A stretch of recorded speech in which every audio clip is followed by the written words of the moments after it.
வீடியோவை நீங்கள் ஸ்கிப் பண்ணினால் சிவனை நீங்கள் ஒருபோதும் புரிந்து கொள்ள மாட்டீர்கள். ஏனென்றால் சிவன் ஒரு கடவுள் இல்லை, அவர் ஒரு உண்மை. அந்த உண்மை உங்களை பயமுறுத்தலாம், அதே நேரத்தில் உங்களை விடுவிக்கும். உலகத்தில் 1000 கடவுள்கள் இருக்கின்றார்கள், ஆனால் ஒரே ஒரு உருவம்தான் மனிதனை உள்ளுக்குள்ளே குலுங்க வைக்கும். அது சிவன். ஏன் தெரியுமா? அவர் சிரிக்க மாட்டார், கோபப்பட மாட்டார், ஆசைப்பட மாட்டார். அவர் எதிர்வினை காட்ட மாட்டார். இந்த உலகம் எதிர்வினையால் தான் ஓடிக்கொண்டிருக்கின்றது. அப்படியென்றால் எதிர்வினை இல்லாதவன் யார்? சிலருக்கு சிவன் என்றால் பிடிக்காது. ஏனென்றால் அவரை பார்த்தால் பயமாக இருக்கின்றது என்பார்கள். சுடுகாடு, பாம்பு, சாம்பல், மௌனம். ஆனால் உண்மை இது. சிவன் என்றால் பயமில்லை, உண்மைதான் பயமாக தெரியும். நீங்கள் யாரென்று உங்களுக்கே தெரியாத போது உங்களை நினைவூற்றுகின்ற எந்த விடயமும் பயமாகத்தான் இருக்கும். சிவன் எங்கே இருக்கின்றார்? அரண்மனையிலா? இல்லை. கோவிலில் மட்டுமா? இல்லை, சுடுகாட்டில். சுடுகாடு என்றால் முடிவு இல்லை, அது பொய்யின் முடிவு. அங்கு பணம் இல்லை, பதவி இல்லை, பெயர் இல்லை. அங்கே நீயாக மட்டும்தான் இருக்கின்றாய். அதனால்தான் சிவன் அங்கே இருக்கின்றார். சிவனின் கழுத்தில் பாம்பு இருக்கின்றது.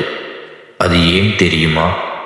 சிவன் விஷத்தை அளிக்க அவர் முயற்சி செய்யவில்லை, அதை கட்டுப்படுத்த கற்றுக்கொண்டார். வாழ்க்கையில் துன்பம் வராமல் இருக்காது, ஆனால் அது உங்களை அழிக்குமா இல்லை விழிக்க வைக்குமா? அது உங்கள் கையில். மக்கள் நினைக்கின்றார்கள் சிவனின் 3வது கண் திறந்தால் அழிவு என்று. நிச்சயமாக இல்லை, அது அறியாமையின் அழிவு. கோபம், பயம், ஆசை, அகங்காரம், இது எல்லாம் எரியும். அதற்கு பிறகு மிச்சம் இருப்பது நீ மட்டும்தான். சிவன் ஏன் தியானம் செய்கின்றார்? உலகத்துக்காகவா? இல்லை, அவர் உலகத்தை ஜெயிக்க வேண்டியவர் இல்லை, தன்னை ஜெயிச்சவர். நீங்கள் அமைதியாக அமர்ந்திருந்தால் மனசு உங்களை தாக்கும். அதனால்தான் மக்கள் அமைதியை கடைபிடிக்கின்றார்கள். சிவன் தலையில் சந்திரன், காலடியில் காலன். இதன் அர்த்தம் என்ன தெரியுமா? நேரமும் மரணமும் அவருக்கு கீழ். நீ நேரத்துக்கு அடிமை இல்லை என்ற நாளே நீ சுதந்திரம் அடைவாய். இதை மதவாதமாக நினைக்காதீர்கள். சிவன் ஒரு சிலை இல்லை, அவர் ஒரு நிலை. நீ உண்மையாக இருந்தால் சிவன், நீ அமைதியாக இருந்தால் சிவன், நீ உன்னை ஜெயிச்சால் சிவன். அதனால்தான் சிவனை வழிபடாதே, சிவனாகவே இரு என்று சொல்கின்றார்கள்.